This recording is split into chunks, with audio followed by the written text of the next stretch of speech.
কাজের অভ্যাস যদি থাকে তাহলে এই প্রচণ্ড গরমেও সমস্ত কাজ একা হাতে গুছিয়ে পরিপাটি করে এবং সময়ের মধ্যেই করা যায়। Hello everyone, good morning. কেমন আছেন সবাই? আশা করি সবাই খুব ভালো আছেন, আর আমিও ভালো আছি। আমার আরও একটি নতুন ব্লগে আপনাদের সবাইকে স্বাগত জানাই। ওদিকে মায়ের পুজো কমপ্লিট, আর বাবা অনেকবার চা খাওয়া হয়ে গেছে, তো যে কারণে বাবা এখন চা খেতে চাইলো না। আর এই জন্যেই আমি আর মা এখন বসে একটু চা খেয়ে নেবো, আর সাথে মুড়ি। মা তো সে সাধারণত বিস্কিট খুব একটা খায় না, কারণ তার অম্বল গ্যাসের সমস্যা রয়েছে, তো ওই জন্য তেনাকে আমি দিই না, তো মুড়িটাই খাই। আর এই যে মায়ের সকালবেলায় ওষুধ থেকে চোখের ওষুধ সমস্ত কিছুই আমাকে করতে হয়। ওই যে বললাম, খুব ছোট বয়সে বিয়ে করে এসেছি, তো যে কারণে সংসারের সমস্ত দায়িত্ব বা হাল বলতে পারেন সমস্তটাই কিন্তু আমাকে ধরতে হয়েছে। আর এই অভ্যাসটা আছে বলেই কিন্তু আমি একা হাতে সমস্তটা সময়ের মধ্যে পরিপাটি করে গুছিয়ে করতে পারি। এই যে যেমন দেখুন, সংসারের সমস্ত কাজ রয়েছে, সাথে সোনার পড়াশোনা, তাকে নিয়ে যাওয়া নিয়ে আসা সমস্ত দায়িত্ব, তারপরে হাজব্যান্ডের কাজের সেখানকার কিছু দায়িত্ব, মানে কাজের দায়িত্ব না, কাজে তাকে সমস্ত কিছু তার হাতের কাছে জোগাড় করে দেওয়া বা তাদের খাবার গুছিয়ে দেওয়া, খাবার দেওয়া, এইগুলোর একটা বড় দায়িত্ব। তার সাথে বাইরের আনুষঙ্গিক সমস্ত কাজ থাকে, সাথে আমার শাশুড়িমা অসুস্থ, তার দেখাশোনা করা। শ্বশুরমশাই যে খুব সুস্থ মানুষ তাও নয়, তাও তিনি আমার হাতে ফাতে অনেক কিছু কাজ করে দেওয়ার চেষ্টা করেন, তার মানে সামর্থ্য অনুযায়ী সে কিন্তু অনেক কাজ করে দেন। তো সব মিলিয়ে মিশিয়ে চলে যাচ্ছে। আর আমাদের কৃষ্ণনগরে এই কিছুদিন ধরে এত গরম পড়েছে, প্রচণ্ড পরিমাণে গরম পড়েছে, একরকম বলতে পারেন অস্বস্তিকর গরম। তো এই গরমটা কিছুতেই সহ্য করা যাচ্ছে না, তো তারপরেও কাজ তো ফেলে রাখা যাবে না, সমস্ত কাজই ফেলে রাখা যাবে না। তবে একটা জিনিস, আমি জানি না কার পছন্দ বা গরমকাল ভালো লাগে, তবে আমার কিন্তু একেবারেই গরমকাল ভালো লাগে না। অনেকেই বলেন যে গরমকালে কাজ করে শান্তি, তবে কোথায় কি, আমার তো মনে হয় শীতকালে সমস্ত দিক দিয়ে শান্তি। হ্যাঁ, একটা অসুবিধা যে শীতটা লাগে, তবে দেখুন গরমে কিন্তু সব দিক দিয়ে অসুবিধা, তাই না? তো যাই হোক, সমস্তটাই তো আমাদের হাতে থাকে না, সমস্তটাই ভগবানের হাতে থাকে, উনি যেরকমভাবে আমাদের চালাবেন সেইভাবেই চলে যেতে হবে।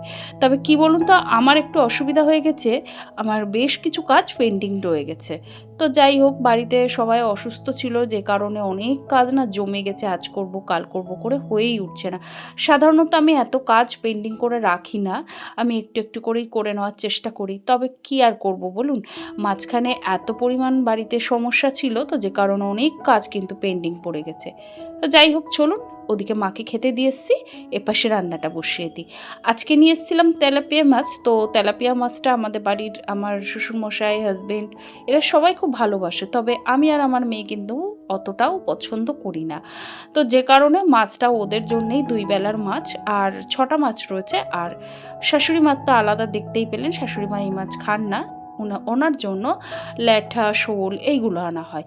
তো ওনার মাছের ঝোল সম্পূর্ণই আলাদা রান্না করা হয়, ওনাকে খেতে দেওয়া হয়ে গেছে সকালবেলার খাবার। আর এর পাশে মাছের ঝোলটা বসিয়ে দিচ্ছি, কারণ ভাই আজকে সকাল সকাল খেয়ে কাজে যাবে, তো যে কারণে একেবারে রান্নাটাই তাড়াতাড়ি সেরে নিলাম।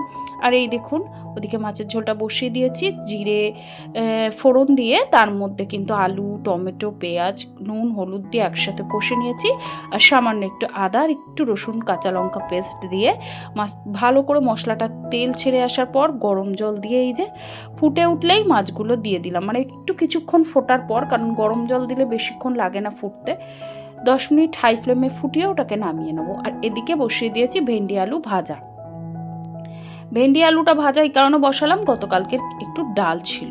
তো যাই হোক, এই হলো আমাদের আজকে লাঞ্চ মেনু। আর ওদিকে ভাইকে খেতে দিয়ে দিয়েছি, ভাই খেয়ে কিন্তু ওদিকে ওর কাজের দিকে ও রওনা দিচ্ছে। আর আমি দেখলাম সিঙ্কে প্রচুর বাসন জমে গেছে, রান্না তো হয়ে গেছে, এবার রান্নাঘরটা পরিষ্কার করে নেবো। সকাল সকাল রান্নাটা হয়ে গেলে অনেকটা চাপমুক্ত থাকি, জানেন, মনে হয় যেন অনেক কাজ হয়ে গেল। বাসনগুলো ধুয়ে নিলে আর রান্নাঘরে গ্যাস, ওভেন এগুলো মুছে নিলেই কিন্তু আমার কাজ কমপ্লিট। এই বিছানাটায় সাধারণত গরম পড়ার সাথে কেউ শোয়া হয় না, কারণ এই ঘরে এসি নেই। এসি রুম আমাদের রুমেই শুধু এসি বসানো রয়েছে। তো সেই রুমেই কিন্তু আমরা সবাই শুই, মানে আমি, আমার শাশুড়ি মা, আমার মেয়ে আর আমার হাজব্যান্ড। তো ওরা যেহেতু সবসময় বাড়িতে থাকে না, তাই একটা রুমেই এসি রয়েছে।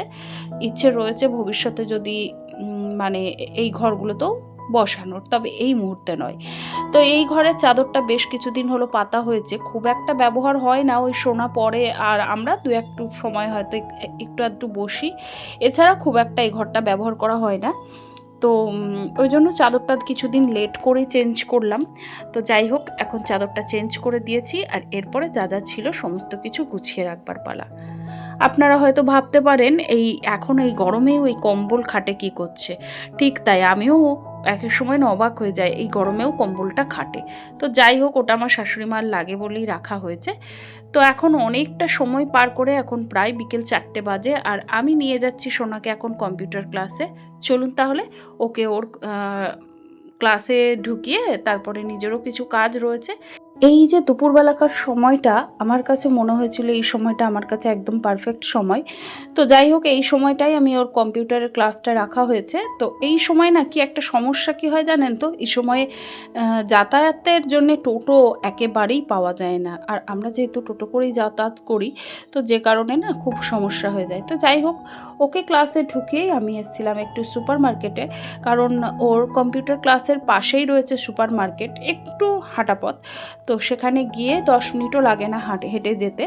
তো ওখানে গিয়ে এই যে বেশ কিছু জিনিস নেওয়ার ছিল, টুকিটাকি কয়েকটা মানে বাথরুম প্রোডাক্ট যেগুলো আমরা বাথরুমে ইউজ করে থাকি, ওই যেমন হচ্ছে একটা ছোট কোলগেট, তারপরে হারপিক, পাউডার যদিও বাথরুমে ইউজ করে না, পাউডার ঘরেই ইউজ করি, তবে পাউডারটা লাগবে বলেই আমার মনে হলো, তো ওই কারণে নিয়ে নিয়েছি।